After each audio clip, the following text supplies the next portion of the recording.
Assalamualaikum warahmatullahi wabarakatuh. Sahabat legenda berdiri megah di tengah pulau Jawa Candi. Borobudur telah lama dikenal dunia sebagai monumen Buddha terbesar yang pernah dibangun oleh tangan manusia. Buku-buku sejarah di sekolah mengajarkan kita bahwa bangunan agung ini didirikan oleh Wangsa Sailendra pada abad ke-8 atau ke-9 Masehi. Sebuah mahakarya arsitektur yang menjadi bukti kejayaan masa lalu Nusantara. Namun, bagaimana jika apa yang kita baca selama ini hanyalah sebagian kecil dari kebenaran yang sesungguhnya? Bagaimana jika tumpukan batu vulkanik yang tersusun rapi itu sebenarnya menyimpan rahasia yang jauh lebih tua? Sebuah rahasia yang menghubungkan tanah Jawa dengan salah satu nabi terkaya dan terkuat dalam sejarah peradaban manusia, Nabi Sulaiman alaihissalam. Selama ini kita meyakini kisah Nabi Sulaiman dan Ratu Balkis terjadi di Timur Tengah antara Palestina dan Yaman. Namun, sejumlah peneliti dan pemikir Islam kontemporer mulai menemukan kejanggalan-kejanggalan geografis yang memicu sebuah pertanyaan radikal. Mungkinkah kerajaan Sabah yang disebutkan dalam Al-Quran dengan tanahnya yang subur dan istananya yang berkilau sebenarnya terletak di Nusantara? Dan mungkinkah Borobudur adalah sisa-sisa dari istana atau tempat ibadah yang dibangun oleh pasukan jin dan manusia di bawah perintah Nabi Sulaiman? Mari kita singkirkan sejenak ego kita dan buka pikiran kita selebar-lebarnya. Hari ini kita akan menelusuri jejak-jejak yang tertinggal di relief candi, nama-nama tempat hingga fenomena alam yang seolah berteriak menyampaikan pesan yang terkubur ribuan tahun. Mari kita mulai dari hal yang paling mendasar, geografi. Dalam Al-Quran surah Saba ayat 15, Allah menggambarkan negeri Saba sebagai baldatun tahibatun warabun gafur, negeri yang baik subur dan penuh ampunan Tuhan. Digambarkan bahwa negeri itu memiliki 2 kebun di sisi kanan dan kiri tanah yang sangat subur dan air yang melimpah. Sekarang, mari kita lihat kondisi Yaman hari ini atau masa lalu. Yaman adalah wilayah gurun tandus, berbatu, dan minim air. Apakah deskripsi subur makmur itu cocok dengan kondisi geografis Jazirah Arab bagian selatan? Bandingkan dengan Indonesia, negeri zamrud Katulistiwa, di mana tongkat kayu dan batu jadi tanaman, hutan tropis yang lebat, sungai-sungai yang mengalir deras, dan tanah vulkanis yang menyuburkan. Apa saja yang ditanam di atasnya? Jika Ratu Balkis memimpin sebuah negeri yang sangat makmur, bukankah lebih masuk akal jika negeri itu berada di wilayah tropis yang kaya sumber daya alam emas dan rempah-rempah? Dan disinilah teori Borobudur peninggalan Sulaiman mulai menemukan pijakannya. Jejak kedua ada pada nama tempat atau toponimi.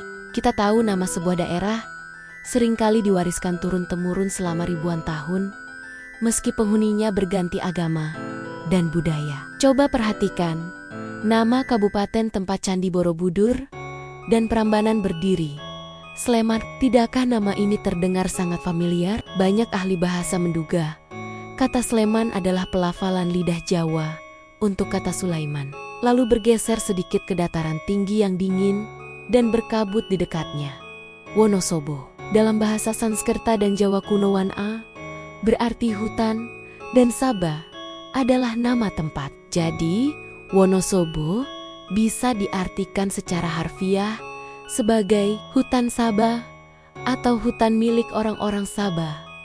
Belum lagi keberadaan situs Istana Ratu Boko yang terletak tak jauh dari sana. Legenda lokal menyebutnya milik Prabu Boko, ayah dari Rara Jonggrang. Namun dalam teori ini mungkinkah Boko adalah pelafalan lokal untuk Bakaa atau sebuah kaitan dengan Ratu Balkis? Mungkinkah Ratu Boko sebenarnya adalah bekas istana atau setidaknya tempat persinggahan sang ratu legendaris tersebut? Tentu ini bisa saja dianggap kebetulan linguistik. Tapi bagaimana jika kebetulan itu didukung oleh bukti fisik yang terukir di batu? Inilah bagian yang paling mencengangkan. Teori yang dipopulerkan oleh Kiai Haji Fahmi Basia ini mengajak kita untuk membaca Borobudur bukan sebagai candi Buddha semata, melainkan sebagai visualisasi dari ayat-ayat Al-Quran, Surah An-Naml, dan Saba. Mari kita buka Al-Quran. Allah berfirman bahwa Nabi Sulaiman memerintahkan jin untuk membuat mihrab tamatsil atau patung-patung jifaanin kal jawaab atau piring-piring seperti kolam dan kudu urin raasiaat atau periuk yang tetap berada di atas tungku. Lihatlah Borobudur. Apa yang kita lihat di sana? Kita melihat ribuan tamatsil atau patung.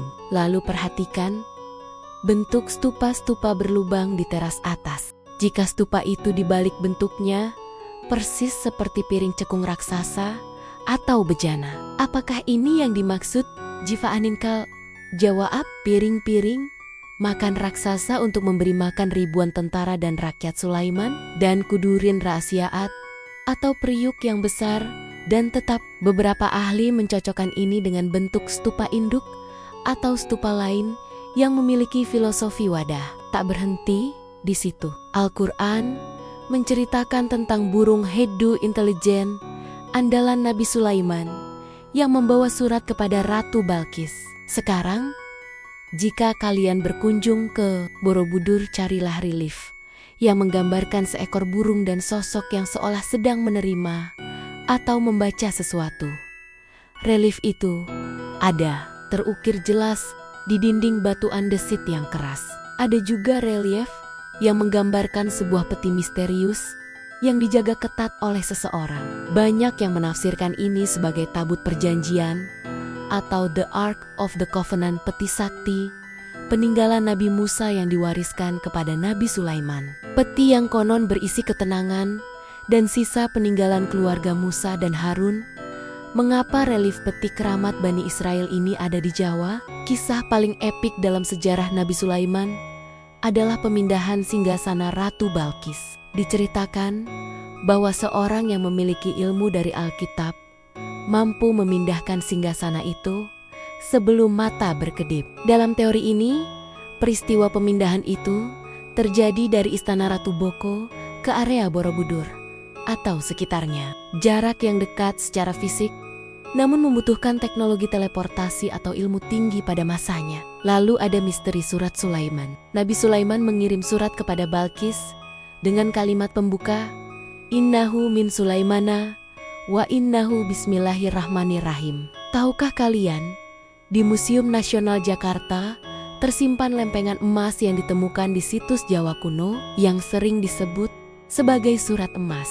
Meskipun arkeolog menyebutnya prasasti, namun keberadaan media emas untuk menulis surat sangat sesuai dengan kemewahan era Sulaiman dan Balkis. Dan satu lagi, bukti yang membuat bulu kuduk merinding. Di salah satu stupa terbesar Borobudur, pernah ditemukan patung yang belum selesai dipahat. Bagian tangannya belum sempurna, teksturnya masih kasar. Orang menyebutnya The Unfinished Buddha. Mari kita kaitkan dengan riwayat kematian Nabi Sulaiman. Dikisahkan bahwa Nabi Sulaiman wafat dalam keadaan berdiri, bersandar pada tongkatnya, mengawasi para jin yang sedang bekerja berat membangun gedung-gedung tinggi. Para jin tidak tahu bahwa rajanya sudah wafat sampai rayap memakan tongkat itu, dan Nabi Sulaiman terjatuh.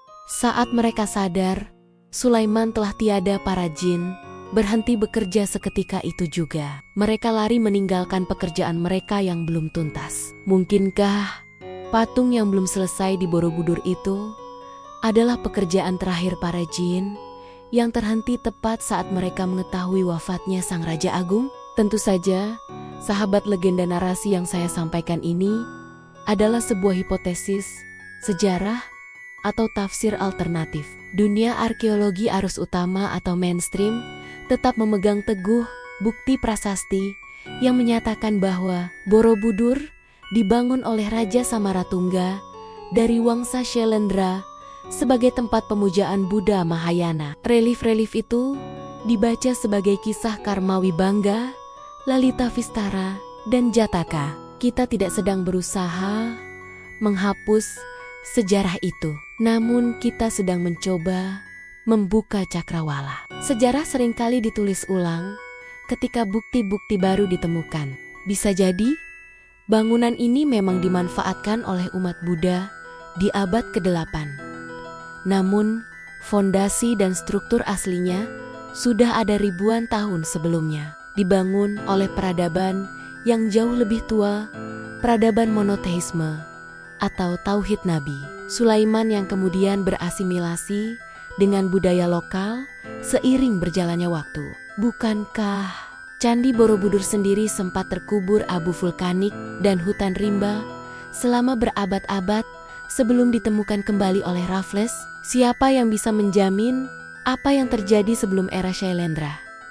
Apakah Borobudur adalah jejak istana Sulaiman atau hanya kemiripan yang dipaksakan? Terlepas dari mana kebenarannya, satu hal yang pasti, nenek moyang bangsa Nusantara memiliki peradaban yang sangat tinggi, baik itu dibangun oleh Nabi Sulaiman maupun oleh Wangsa Shailendra. Borobudur adalah bukti bahwa bangsa kita adalah bangsa pembangun bangsa yang besar, bukan bangsa pinggiran. Jika teori ini benar, maka negeri Saba yang makmur itu adalah tanah yang sedang kita pijak ini. Dan kewajiban kitalah untuk menjaganya agar tetap menjadi baldatun, taibatun warabun gafur. Bagaimana menurut kalian? Apakah kalian tim yang percaya Borobudur adalah peninggalan Nabi Sulaiman? Atau kalian tetap pada sejarah konvensional? Coba perhatikan detail reliefnya jika kalian berkunjung ke sana nanti. Tulis pendapat dan teori liar kalian di kolom komentar. Jangan lupa like, share, dan subscribe channel Legenda Nusantara dan Dunia untuk menguak misteri sejarah lainnya yang tidak diajarkan di sekolah. Wassalamualaikum warahmatullahi wabarakatuh.